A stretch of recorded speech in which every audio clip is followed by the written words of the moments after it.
नमस्कार आमर से यूट्यूब चैनल आपको स्वागत। आज आम बनइबा किसी एमती तरकारी जदि आपण पाटी रुचु नथिले एमती बनाई निश्चित खातु। यही तरकारी बनइबापी आम आवश्यक सामग्री नहींछु 4टी फलकोबी, कंचा कांदुल, सुखिला लंका, कटा होइतिबा प्याज, कटा होइतिबा टमाटो, एवरेस्ट चिकेन मसला, हलदी गुंड, लंका गुंड, लूण और तेल। प्रथमे गोटे प्रेशर कुकर रे आवश्यक मुताबक तेल पकाइबे। तेलटी गरम हो सारिबा परे 3टी सुखिला लंका पकाइबे।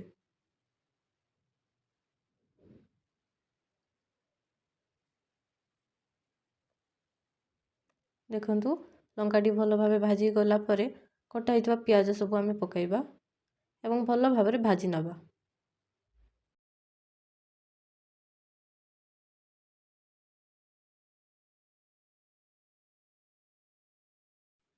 प्याज टिके भाजिला परे कंचा कांदुल पकाइबे।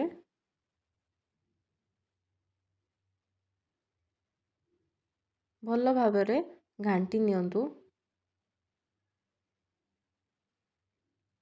कांदुल टिके भाजी हो सारिबा परे एबे आमे कटा होइतबा टमाटो टिको दबा। टमाटी को भल भाबे घांटीबे। एबे आमे हलदी गुंड दबा, लंका गुंड, स्वाद अनुसार लूण।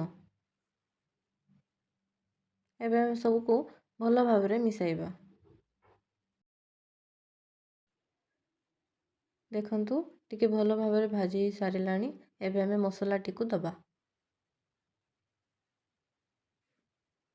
भल भाबे मिसाई दबा सबू। देखंतु एबे भल भाबे टमाटोटी बिली सारिछि। टमाटोटी बिली सारिबा परे कटा हितबा फलकोबी गुडाको पकाइबा।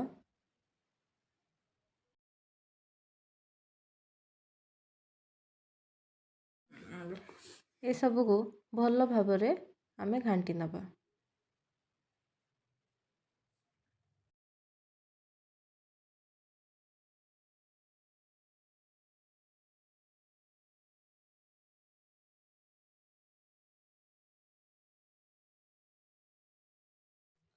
तीन चार मिनिट परिबा को भल भाबे भाजी सारिबा परे गोटे ग्लास गरम पानी पकाइबा।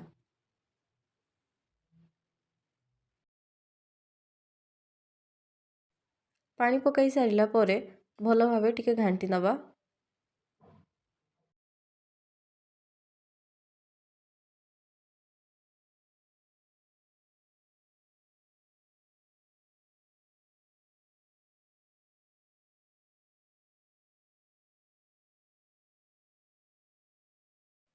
एबे आमे कुकर को बंद कर दबा और 3टी सीटी आसीबा पर्यंत अपेक्षा करिबा।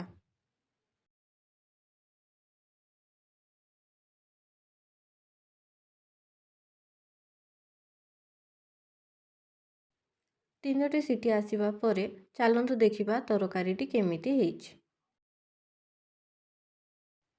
देखंतु तरकारीटी बहुत सुंदर देखा जाउछि। ए तरकारीटी को आपण भात, रोटी, परोटा किंबा नान रे आपण खाई पारिबे। पाटी रुचि न आसिले एपरि तरकारी आपण निश्चित घरे बनाई खातु। आशा करुछि आपनको ए तरकारीटी भल लागिथिबो। जदि ये वीडियोटी आपनको भल लागिथिले लाइक, कमेंट एवं सब्सक्राइब करने को भूलंतु नहीं। धन्यवाद।